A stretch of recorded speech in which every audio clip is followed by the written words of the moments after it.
daughter begged me to leave the group. That was all she was saying. And, you know, before she could even say leave the group, I knew what she was getting at. And I said, you want me to leave the group?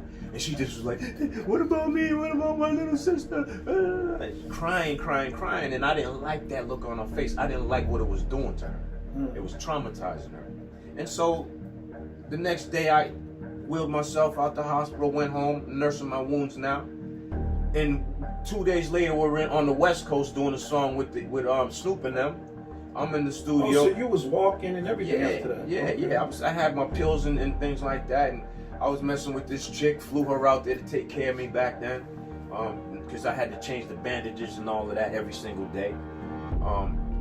And so, yeah, we was out there. But then I just started feeling a kind of way like this shit is dumb. Dog had got locked. Benzino had got locked up at the time. I think he did a 30-day stint. And it just started to feel like, man, I'm just sick of this shit right now. Like, something didn't click with me no more. I just felt like there was some authenticity that wasn't there anymore for me. That's just the way I felt. I don't give a fuck with anyone. That's how I felt. And you just said, I'm walking away from the dog. I spoke to Dog one day from prison. He called me. And I told him, I was like, yeah, man, I think I'm done with this. I think when you get out, I'm done. I'm gonna go on and dive into this fashion thing. He didn't like that. I understand why he didn't like it. But if you get out the group, you stop him from eating at that point, right? You was one of the main rappers at the time. I don't like to look at it like that because nobody's handicapped. If I leave a group, you shouldn't look at me like, oh, now I can't eat no more.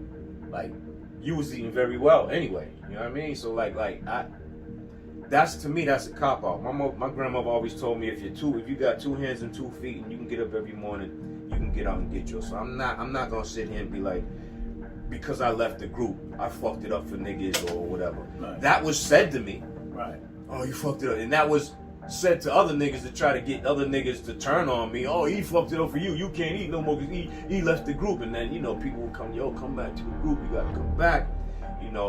I got a check for $60,000 to come back.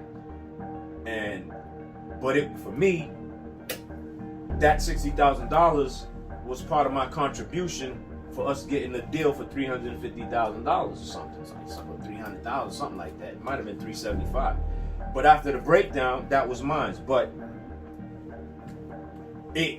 I'm not gonna come back because I contributed to that money being got. You know what I mean? So it was just, I took my money and I used that money and I used my jewelry to pawn and I opened my store.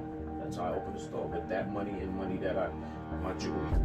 And this store, is this the one that was in Common Square? Yeah. And that was it. There was no looking back after that. There was no looking back after that because that store, man, the first year I generated like $500,000 up there. And then the next year it was a little more than that. So I was like, damn, there's that much money in Common Square. So I was like, and then I got awards from the Common Square Main Streets, people that give out awards to merchants and stuff. So they gave me more money. They was like, oh, he got something here. So they gave me another loan and gave me a low interest rate. And then after that, they doubled the loan because they was giving me 5 years to pay these loans back. And I was paying them back in 2 years. They was like, damn, it takes some more. Keep your money and bank your money and, here. So it was lovely in that regard. And that really was allowing me to not look back and just really focus on the fashion shit. Okay. And what year was this? 2001. 2001. How long did you keep your store in? 10 years. 10 years? Yeah. Okay. Closed it in 2009, right when the economy hit bad with all the foreclosures and the banking crisis and all of that, all the job losses. A lot of people had lost their jobs, so it was slowing down. So did you start going online? Damn, I thought Did I start going online? Yeah, I ended up putting my whole business online, man, after I closed the store down because it was less overhead. Right. Now today, are you strictly online? Strictly online. I had thought about doing a store again. I might, but right now everything is online. I think online is where it's at. A store, depending on where you are, right? Where you are, it's a bit much. It is. It's hard to run a store, man, especially trying to have employees and trusting people. What do you tell an 18-year-old Antonio Ansaldi? Well, twice that. Because Man. Antonio Ansaldi was the designer, so we don't need to tell him anything right now. What do we tell? Man, I would tell him, Twice listen, that. man, try to understand that growing old is cool. A lot of times when you're 18, like when I was 18, I never thought about making it into my 40s and 50s. That wasn't even part of the thought process. Facts. But then when you get here, like right now, you're like, man, like life is good, man. Like, you know, like I met the love of my life in these stages of my life, man. Like, and you gotta live life to kind of get to where you're comfortable. I look at life as two phases. You got 1 to 40, and then you got 40 to 80. Most of us died in our 80s. Yeah. So 1 to 40, that's when you're learning life. You're gonna make a lot of mistakes. Right. You're gonna learn shit. And then when you get into your 40s and beyond, everything you learned from 40 before, you should be applying that now in some kind of way of being successful just in life. And then being successful if you have some type of business or whatever it is. But life, I look at life like that, and I'm in the second half of my life right now, trying to make better decisions, trying to give back. I lost my favorite cousin when he was 18 years old, man. So to try to save another young dude, I love doing stuff like that. Yeah, I'm glad you brought that up. Let's talk about that because you do a lot of giving back. For one, you have an annual Thanksgiving turkey giveaway that you do every year. Yeah. Let us know how that started. So we've been doing that for 24 years. That started out at the store. Actually, it kind of blossomed at the store. It kind of just started out giving 1 or 2 away, 3 away, just coming into some money, doing what we were doing. When I opened the store, it became a central location, which made it easier for me to have people come to, and that's when it started to get wheels.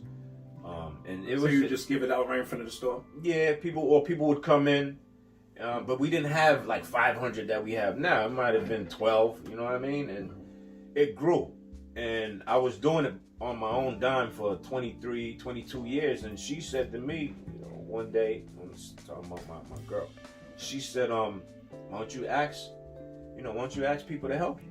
Because I wanted to get more turkeys, because every time at the end of the giveaways, people would show up and they'd be like, I took the bus from JP, but the turkeys were gone. But the look on the face was fucked up, and I felt bad.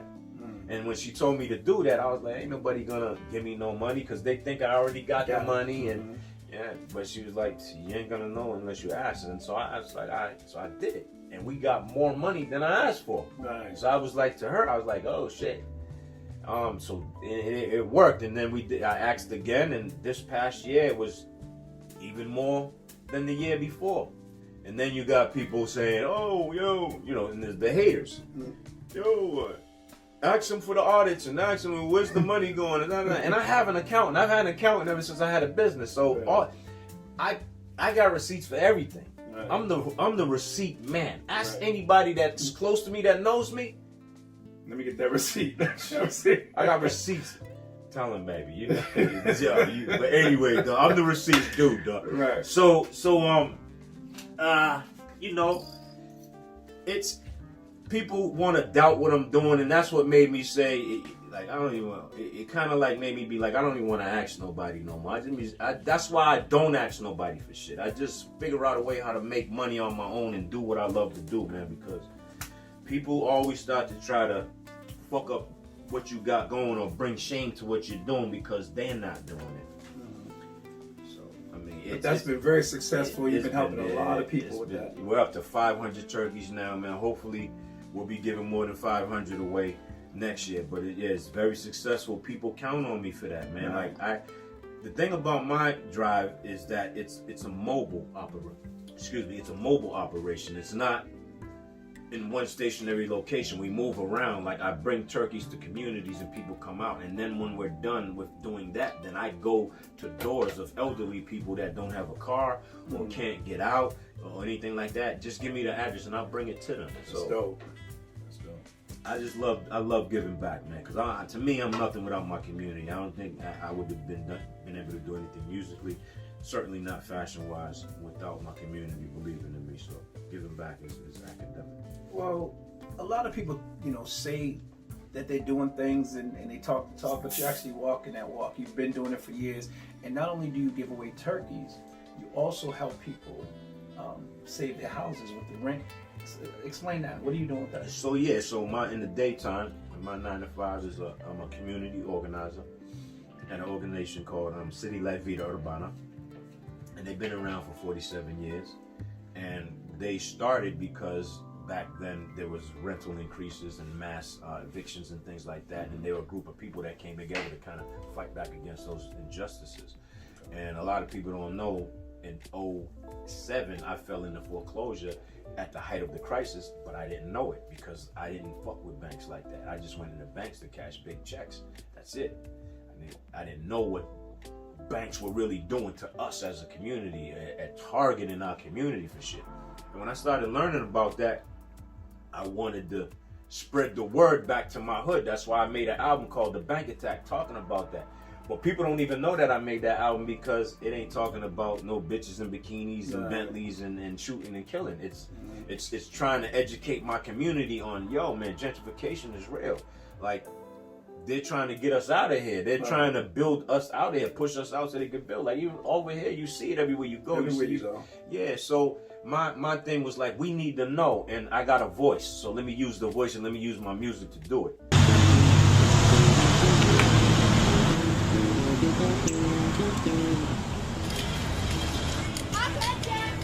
When I come back, y'all better Yo, not boy, you ain't deep over here. Come on, homie. Alright, you tough, right? We're gonna see what's up. I'm gonna be right back. However you want to get it poppin'. G.A.D. all day. Whoa, what's up, Gangsta man? all Y'all day, beefing? homie. Yeah, Poppin'. You ain't wax your brother, man? Yeah. Yo, come here, man. Let me holler at y'all for y'all do something all y'all regret, man. First of all, that's not gangster, man. Y'all know who's really a gangster? Brian Moynihan's gangster. Who? Jamie Dimon's gangster. Yeah, who? Exactly. Y'all don't even know. Brian Moynihan is the CEO of Bank of America and Jamie Dimon is the CEO of Chase. They putting families out their home. And this house right here is in foreclosure. Whose house is this? My house. This is your house? Your moms know y'all in foreclosure? Nah, I bet she don't, man. What y'all beefing about anyway, man? kids. Who cares? To be honest, I don't know, but it's whatever. That's Nah. See, you shoot him, he shoots you, you kill him. Banks own these prisons, man, and they get paid from that. So you just putting money in their pocket, man. So y'all need to dead that. Y'all can come to our meeting every Tuesday. You know what I mean? Y'all come there. I'll show y'all how to organize this anger y'all got with the right enemy. Bank versus America. Y'all ready to fight these banks? Yeah, man, I guess so, man. Let's That's what it is, man. Me go in here and talk to your mother, try to help y'all save this house. Hey, yo, good looking out, bro. No doubt, man.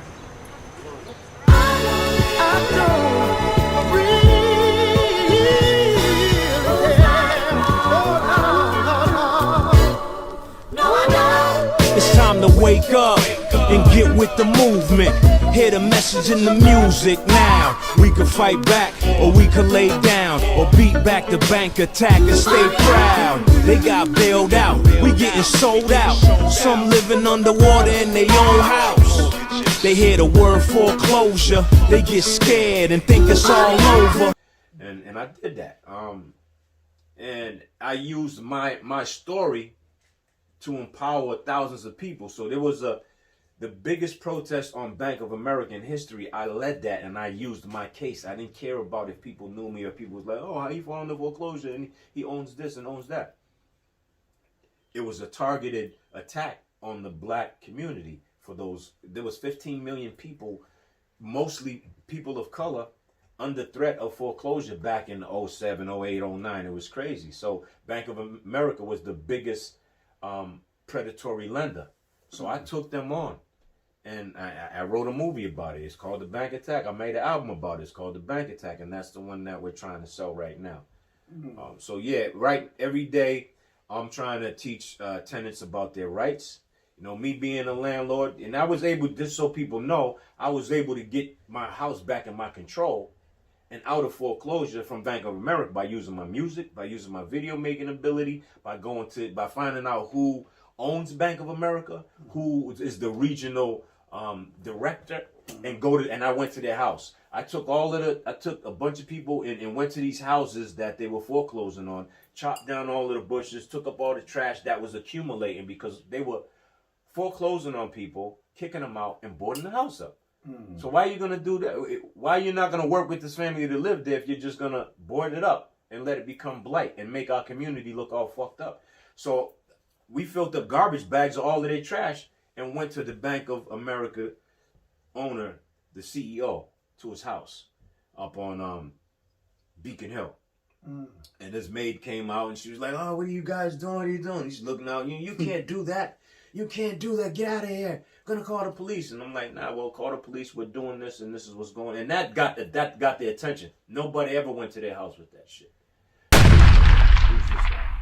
They started to ask who I am, and then they started seeing my videos that I was making. I was calling their names out. I took it like this. We call each other out in hip hop, right? When we battle, we call our name out. So I was like, I'm gonna call their names out because we don't know who they are. I'm gonna research, and then by me calling their name out, motherfuckers is gonna start to learn who they are. And that, sure enough, and I started going to their shareholders meetings and getting directors fired. I was doing a lot of ill shit, but keeping it gangster shit that it would be perceived as gangster, but keeping it not crossing over that line where I would bring shame to the organization or get arrested or bring a bad name to them or anything, or put other people that I'm working with in danger. I'm big on not putting people in danger. Like, if a bullet's meant for me, I'm taking that bullet. I'm never gonna hide behind them, put somebody in front of that, because I'm just not that kind of nigga. I know a lot of niggas like that though. Oh yeah, I'm sure. But we all do. But yeah. Yeah, I get that. In reading your bio, I found something interesting about one of your enemies that later on became one of your best friends. You mind talking about that? Yeah, that's Edo G, man. Edo, yeah, he definitely was an enemy of mine early in our career. Well, let's start there. Why was you and Edo enemies? Let's go to that. It's another one of the, and this is for the young dudes out there, man. It wasn't really nothing. Some bullshit. It was competitive juices. We're better than you. You make songs called Be a Father to Your Child, and we make songs called Shoot a Motherfucker in a Minute. Why a brother want to shoot a cop so bad? You making a song called Gotta Have It. You know what I'm saying? It was just that type of thing, like challenging, and so it wasn't nothing. It's not like Edo slapped my daughter or he robbed my boy, and none of that. So for years that type of animosity towards each other, just we would see each other, it would be on in the club, it'd be on. We just started up. But after the Stop Snitching shit had kicked in and America's Most Wanted came here. That was gonna be my next question. So since you that's how I met him. That's not how I met Edo, but that's when people came to me and was like, you should squash that beef with Edo right now. Before Stop, okay, so this is after Stop Snitching, right? This was right when the Stop Snitching shit was happening. Okay, so before we get into Edo, then let's take it back so they understand what the Stop Snitching was, because that was major. Yeah. All right, so you came up with a T-shirt. It was Stop Snitching. Tang came up with that idea. That was Tang the Juicer's idea. Okay, Tang came up with it, but you put it out, right, under Antonio Ansaldi, correct? Correct. And that went worldwide. Correct. So let's please be clear, because I think I was in jail at the time and I was pissed off because other motherfuckers was trying to knock it off. Claim that they started that, and I was like, nah, that's not true. I know where this came from. Yeah. So you were the first person that started to Stop Snitching, correct? With the stop sign, right? Absolute. Fact. Fucking loop. Yeah. Okay. And of course, we've seen it in other cities after that, and they're still doing. I just seen it the other day. Yeah. Someone has it right now, and I'm like, you're still putting that out? The same exact way. Okay, so you started that, and that shirt caused a lot of controversy, even here in Boston. Yeah. Absolutely. What happened? So you can imagine, my store was directly across the street from Dorchester Court. My mannequins was in the window with the Stop Snitching shirt. People would come to my store was the central location for apparel for people going into court. Somebody didn't have a shirt, or they needed it, whatever. It didn't even have to be a Stop Snitching shirt. Right. They needed a hoodie. They needed something. But that shirt, in the particular time where it went overboard, there was a case where a young girl, Trina Prasad, got killed. She was 10 years old. wow. She got killed right in the middle of a gang beef. And dudes shot a shotgun and she caught the brunt of it. And she died. Dudes went to court with the Stop Snitching shirt on. A lot of dudes was in court just like trying to intimidate the witness. Okay. Yeah, so they didn't like that. They wanted to ban the shirt. They came to me and was like, you got to take that shirt out the window. What are you doing? You're right across the street from the courthouse.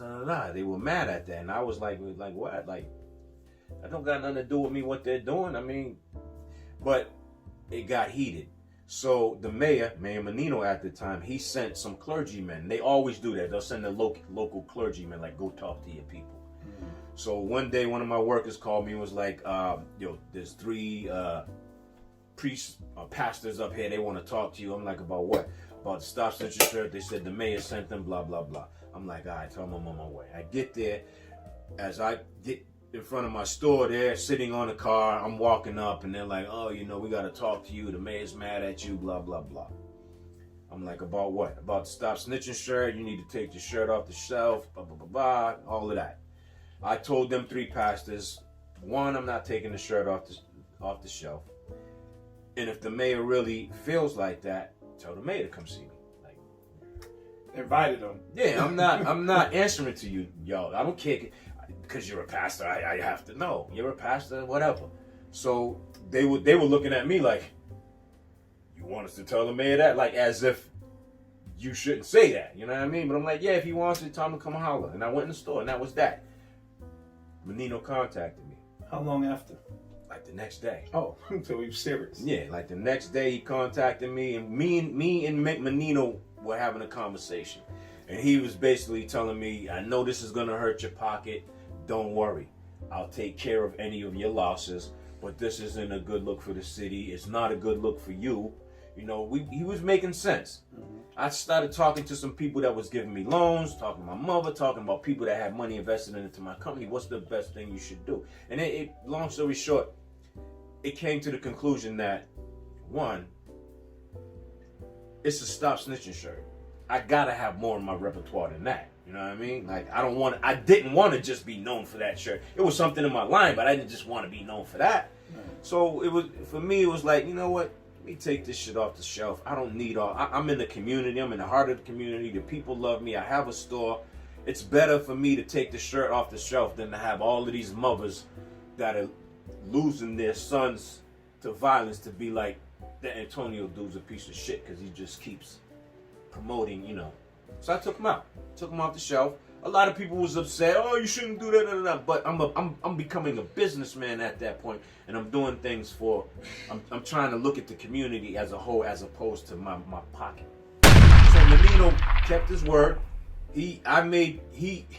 Menino, he was definitely gangster because he used to send me to banks down the street from his office. He would pick up the phone and be like, I'm going to send my guy down there, and I need you to give him a check for $30,000. No questions asked. And I would walk down there and walk in. They'd bring me in the back into the office and cut me the check.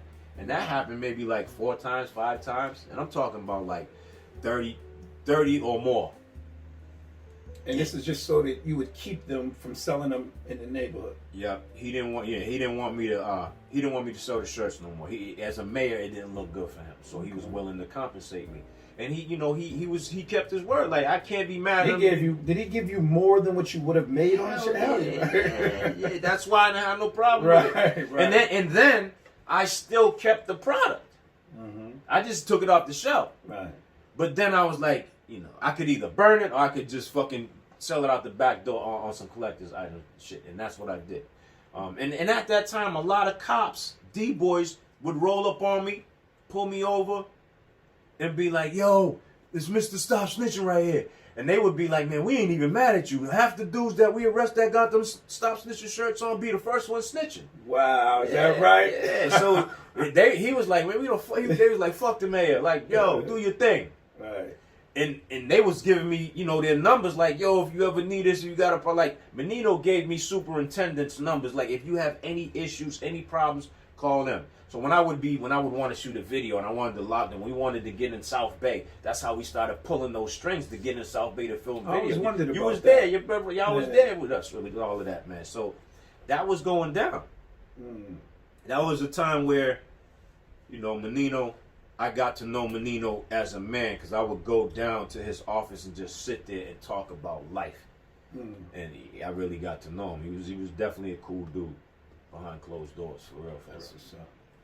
So now we can take it back to Edo G, how that happened, because you said you guys went from being enemies to becoming best friends and making money together. Yeah. So when the Stop Snitching shit really kicked off crazy, America's Most Wanted was a big show at that time. Okay, I remember that. And you remember America's Most Wanted was famous for catching motherfuckers. Right. So a shirt that says Stop Snitching, the dude John, what was his fucking name? I forgot his name. John Walsh.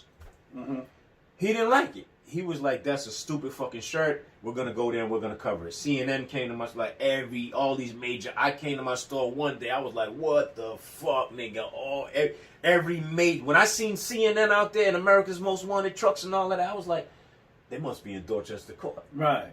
Nah, it was in my store. Yeah. So they wanted to interview me. They wanted to talk about all of it, and so that publicity was all free. Right. So I rode that wave, dog. I was like, fuck, I mean, I'm not going to jail for this shit, so I'm gonna ride this motherfucking wave. And I used all of that publicity to turn my company around. And when all of the publicity was coming to me, when I say that, I mean from media, from local clergy, from nonprofit organizations. A lot of people, they held a ceremony for me one night at Jubilee during the mix of all of this. The pastors came together and said, "Let's honor Antonio for taking the shirts off the show. He did something very honorable. We need to salute him." But they thought that I was going to be like, "Fuck y'all." Nah, because the ACLU was telling me, "Do what you want to do. If they come after you, we're going to protect you because that's your First and 13th Amendment right." Right. But it was beyond that for me. I was thinking about the mothers that was hurt. But anyway, that night when they wanted to award me that night to the whole city was there, and they called me up on the stage. They gave me a plaque. They was like, "We thank you for looking out for the community and having care about what's going on and all of that." And that after it was over, everybody was mingling. And one of the pastors and another dude, Wyatt Jackson, came over to me. I was talking to somebody, and they was like, "Man, you need to do something real big right now for the city. You got the city behind you. Everybody's looking at you. Right. You need to make a move." And I'm like, fuck, what move? I'm going back to what the fuck I'm doing. Thanks for the award. I took the shirts off the shelf. Y'all happy now? And they were like, "Nah, you should squash the beef with Edo and use that as an example." And I'm like, "Nah, fuck Edo, I'm not squashing that. But the next day, Wyatt called me and he was like, "Yo, for real, you didn't think about what I said last night?" He's like, "If I can get Edo on the phone, would you talk to him?" Blah, blah, blah. And Wyatt's a good dude. You know Wyatt Jackson? Yeah, He's absolutely. a good dude. So I was like, all right, for him, Wyatt's so much of a good dude. For a present one time, I think it was my birthday, he gave me a Bible. Straight Bible, though. Who gives people a Bible for a gift, though? So when he gave me that Bible, I was like, wow. And I'm a spiritual dude, so it meant a lot to me. I grew up being spiritual, raised by my grandmother and mother that's really spiritual. So yeah, it meant a lot to me. And because it was him, I said, all right, get him on the phone. So he got Edo on the phone, we talked, and it was a good conversation. Of course, Edo was cool with the squash, because it was never like Edo was instrumental in starting the beefs and shit like that. So I knew it would kind of go down like that. And I found out that Edo was really a cool dude. He was really, really a smart dude. So we ended up forming 4-piece with me, Edo, Wyatt, and D. Violent trend, we can start this piece again. If we start peace right here, right now, we can teach the world just how. Possibilities up in the it's time to put the guns down and wise up, crimes up with all these senseless murders. How y'all think we gon' rise up? I'm trying to bring some unity back to my community. 8 days is a funeral, they just remixed the eulogy. Hip-hop is the bridge between violence and peace, and I'm tired of seeing young dudes die in the streets. It's either that or reside in a prison. We need more fathers involved in the lives of our children. Discipline starts at home, and that might be the difference in your kid out there sparking the chrome. Teach them the real weapons, the cerebellum loaded with knowledge, not strapped with a parabellum going to college. Speaking for the gangbangers, all the killers and drug dealers, cause y'all the ones I need to feel us. In the words of a fellow legend, world renowned, black people unite, let's all get down. We got to have it. We can start peace again. We can even. And we started to get so much support from elected officials and the Department of Justice. They was coming to us asking us to make movies that they would show to people going to face federal time, 15 years mandatory, to kind of scare these young dudes. So they was giving us, I don't even want to say what it cost us to make the shit, but they was paying us 100 times what it cost us to make it. So we was caking up. So they was coming to us like, why don't you guys go on the road? We'll pay for everything. We'll set all of these prison tours up for you guys to go into these prisons and tell your story about how you were enemies and now you're friends and now you're business partners and blah blah blah. And we did that. We went to mad prisons from here to Tampa to Little Rock and all of that, and we was just getting money for telling our story to a bunch of inmates alongside federal prosecutors, federal judges, and shit like that. So it was more or less like, is niggas looking at us like we're on that side of the law, but it was more or less like, you don't want to, like, see them now instead of being in court seeing this federal prosecutor. Because when you, and they would say that, listen to Edo in Twice, because when you see me in court, there's no more listening to them. Right. I'm going to do my job. And most of the time my job is going to be to give you 15 years mandatory. So we made a lot of money by making these little movies that were depicting crimes. Like even one of the movies that we did was from a local gang. I'm not gonna say the name, but they gave us all of the transcripts. So anybody that was ratting and anything like that, like we knew, they would black out the names. So they would give us the real case and just say, this is what we want to depict. You get the characters and change the names and do whatever you want. And so we did that. But doing that and making that money with Edo opened up my eyes to like, damn, within a 2 years time, we cleared close to $200,000. And that was a good thing. Like we pocketed like at least 150 piece. What? Just doing that work, yeah. Just for telling our story. And that was, that money comes and goes. Right. You invested in shit, and sometimes investments work out, sometimes they don't. You can put it in the bank, but we blew through money. We blew through a lot of money. Like that's why I can't be mad, right? Like people be like, yo, why you ain't a millionaire? Millions done went through my hands. Absolutely. Millions. You know what I'm saying? Right. And it's like, damn, but you didn't know. You wasn't counting it as that. Right. So, that's why you gotta maintain, dog. Okay. So listen, before I let you go, at the end of every show, I always ask the guests to look into the camera and talk to the young brothers that are out there in these streets right now. I say on every show that the streets don't love no one, and they don't. And I really like it, when the guests can talk to them and let them know. So in closing, before we get to close, I have one more question. But before we get to closing, I want you to talk directly to them, man, and tell them what advice you have. I mean, my advice, man, is to really look at your family and what you're going to do to your family by you being dead or you being locked up. It's not really just about you. I would, be careful on who you call your friends. I know everybody want to ride for their boys and all that, but the question is will your boy ride for you? And a lot of times that answer is going to be no, and you're not really going to find out that answer until it's actually time to ride. And when it's time to ride, you might be doing 15 or more, or you might be dead. And then your family is dead inside because you're gone. You hurt your mom. If you really love your mother, if you a young dude out there that really love your mother, then you're gonna cut the shit out. Like, and that's one of the reasons why I cut a lot of shit out that I did, because I didn't want to hurt my mother. I'm a mama's boy. I love my mother. I know there's a lot of dudes out there that don't love their mother. I don't know what the fuck that is. I can't comprehend that. But if it's not your mother, somebody you love, you're gonna put them through if you ain't here, man. So just use your head and try to stay out of positions where you think you're gonna have to be a snitch, because that's what everybody's worried about. You know, take yourself out of situations where you may have to snitch because you can't hold your water. You know what I mean? And that's really all I would say to these young dudes. Stop looking at 6ix9ine and letting him turn this situation of snitching into something that's popular, because there's still a street element that's not going to allow that. You know, so you're putting yourself in another predicament, another problem anyway. Gotcha. Yeah. So in order to stop that from even happening, stay out these streets and you don't have nothing to worry about. But you can be in the streets. Just because you're in the streets don't mean you got to be gang banging and doing fuck shit. Right. You know what I mean? Like, I know a lot of dudes that's in the streets, they ain't in gang, but they thorough dudes. Right. Hand game nice. Ain't no bitches. They ain't running around with guns, but they'll protect themselves. You know what I mean? It ain't.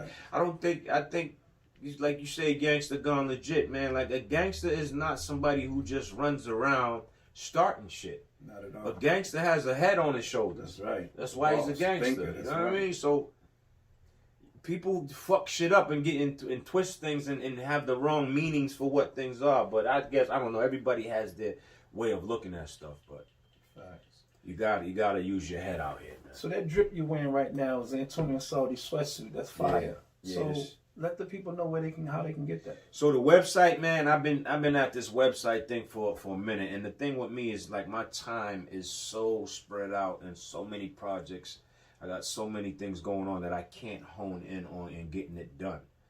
But so right now, most of my stuff is I post on Instagram and I post on Facebook and stuff like that. The website, give them your Facebook and Instagram. the Facebook is Antonio Ansaldi, and Instagram is The Real Fashionology at Instagram. So you can go there, and I'm posting shit there. You pretty much just inbox me and we can get it done. I do that every day. I'm selling stuff out my trunk every day, just on people that see it and inbox me, and either I'll ship it out of state or I'll bring it to you. But there will be a website very soon, sooner than later. And there's gonna be a lot of stuff on there. This sweatsuit is one of the new sweatsuits. It's a new Parley Fashionology joint. And I'm just doing what I love to do, man. Making clothes is what I love to do. Another thing about, like, when and I want to just say this real quick, because when you ask me about other designers, man, and hating and all of that, I've turned more designers in this town onto manufacturers than I probably should have. You know what I mean? Because it's like a plug. Why am I going to give you my plug? Like, that's what people going to think. I'm not going to give, like, on the streets, you really didn't give nobody your plug. You're not going to tell you, yeah, go over there and get the coke and all. Nah. But me, I don't care about giving you my plug. For one, we're not making the same thing. And two, I'm not scared of competition. I love competition. That shit makes my dick hard. It excels me. I love it. I love it. So I'm not going to hold any resources back that can help somebody. So nobody can say they ask me, yo, where can I get some silk screen done or embroidery done, or where can I get some jeans made? Like, I tell dudes, this is where you get it. This is what you got to do. I've done that to a lot of people. I've helped a lot of people in that regard. Hell yeah.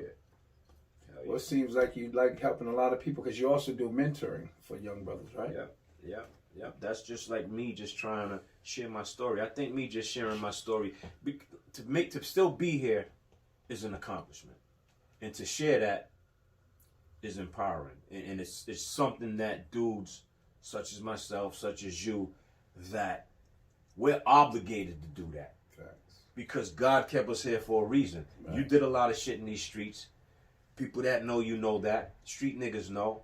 You're still here. And you're still here only because God kept you here. And He kept you here because He know. God knew you was going to be doing this right now before you knew it. You know what I'm saying? So He don't make mistakes. Facts. So you gotta when if you ain't dead or in jail, you gotta be giving something back, though. Or else you're just an ungrateful motherfucker, and that shit will catch up with you. On that note, this has been another. Fuck that, we're done. Another episode of Real Spit from a Gangsta Gone Legit. Now you gotta say that real. Yeah. up. From the Gangsta Gone Legit, this is- baby.